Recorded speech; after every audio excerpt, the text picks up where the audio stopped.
Axiom 4 ನೌಕೆ ಯಶಸ್ವಿಯಾಗಿ ಉಡಾವಣೆಗೊಂಡಿದೆ. ಭಾರತೀಯ ಶುಕ್ಲಾ ನೇತೃತ್ವದ ಆಕ್ಸಿಯಂ 4 ಯಶಸ್ವಿಯಾಗಿ ಉಡಾವಣೆ ಆಗಿರುವಂತಹದ್ದು ನಭಕ್ಕೆ ಚಿಮ್ಮಿರುವಂತಹದ್ದು. ಶುಭಾಂಶು ಶುಕ್ಲಾ ಪೋಷಕರ ಸಂಭ್ರಮ ಕೂಡ ಮುಗಿಲು ಮುಟ್ಟಿತ್ತು. ಪುತ್ರನ ಸಾಧನೆಯನ್ನ ಕಂಡು ತಂದೆ ಮತ್ತು ತಾಯಿ ಭಾವುಕರಾಗಿದ್ದಾರೆ. ಚಪ್ಪಾಳೆಯನ್ನ ತಟ್ಟಿ ಸಂಭ್ರಮಾಚರಣೆಯನ್ನ ಮಾಡಿದ್ದಾರೆ ಶುಕ್ಲಾ ಪೇರೆಂಟ್ಸ್.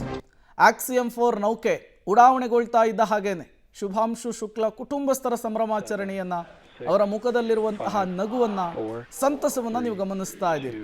ಕುಣಿದು ಕುಪ್ಪಳಿಸಿದ್ದಾರೆ ಶುಭಾಂಶು ಶುಕ್ಲಾ ಪೋಷಕರು.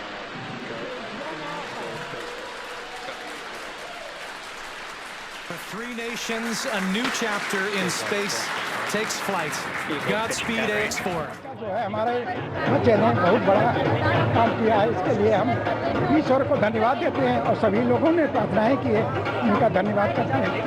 हमारे लिए बहुत गौरव का दिन है। हम बहुत चाहते हैं कि ईश्वर उनको जो है पूरी शक्ति प्रदान करे, इसमें वो सक्सेस। बिल्कुल भावनाओं का भी क्षण है नहीं, आप भावनाओं के क्षण नहीं है, बच्चे के लिए जो है ये विश्व में शांति लाएगा, क्योंकि उसके रग रग में विश्व शांति का खून बह रहा है। क्योंकि जब ब्रह्मांड में शांति आएगी, बरसेगी, तो भारत में और ये पृथ्वी में तो आ ही जाएगी। बिल्कुल मैडम कैसा? मैं बिल्कुल चाहूंगी मेरा बेटा सुश को फॉलो करे, वो स्पेस लवर है and he will definitely make CMS proud once day. लम्हा अपने आप में बहुत ही बड़ा है और खाली हमारे लिए नहीं बल्कि पूरे भारत के लिए अपने आप में लम्हा बहुत बड़ा है, क्योंकि पहला भारतीय है जो ISS सेंटर में गया है। ಇದು ಶುಭಾಂಶು ಶುಕ್ಲಾ ಕುಟುಂಬಸ್ಥರ ಸಂಭ್ರಮ.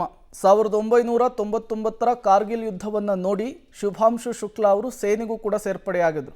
2000 ಕಿಲೋಮೀಟರ್ ಆಗಸದಲ್ಲಿ ಅವರು ಯಾನ ಮಾಡಿರುವಂತಹ ಅನುಭವ ಕೂಡ ಇದೆ. ಈಗ ಮತ್ತೊಂದು ಮಹತ್ವದ ಮೈಲುಗಲ್ಲಿಗೂ ಕೂಡ ಶುಭಾಂಶು ಶುಕ್ಲಾ ಸಾಕ್ಷಿಯಾಗಿದ್ದಾರೆ.